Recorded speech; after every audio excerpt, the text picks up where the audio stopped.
So you actually play like one of the characters with the most screen time in the film.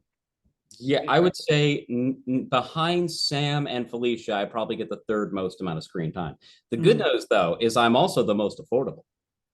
That's probably true. I mean, Yes. there was one extra who was still pretty cheap, Yeah, but but I'm trying to figure out, I might CG him out of it. yeah, I mean, it makes sense. He's not a good actor. It's you, by the way. To people not getting that, I'm talking about Ben. No, so I play a character in the film called Helter, who is a hitman who is not very good at the job, but because it's a time travel comedy, the guy he keeps killing keeps coming back. And that's the running joke with Helter, the character.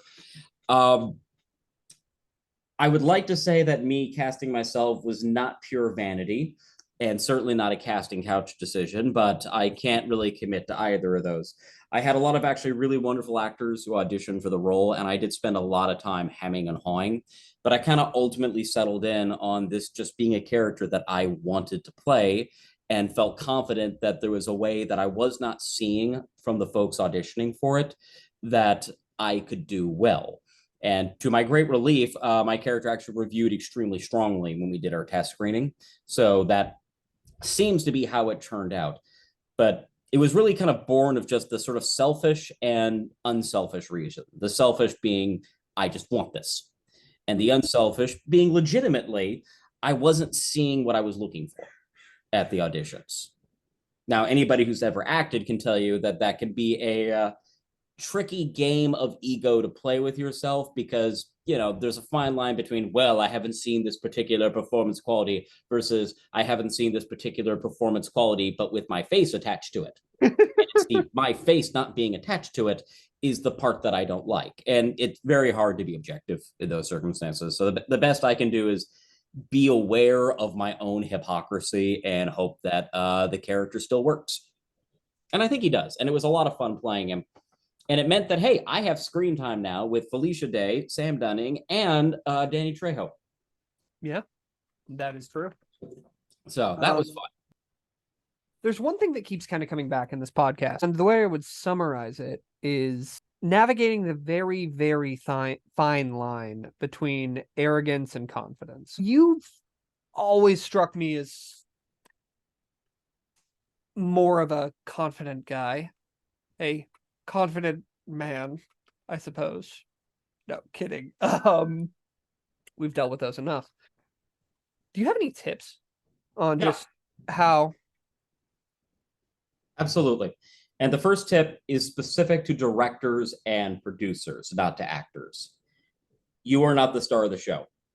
You are not the star of the show. You are not the star of the show. The show itself is the star. Your actors are the star. You know you are in bad territory as a producer or a director if one of the other people you're working with who's in the producing directing role walks in with that attitude that says, I'm here to run the place, that walks in and says, I want the celebrity treatment. Because what you're dealing with there is someone who cares more about the ego trip than the work.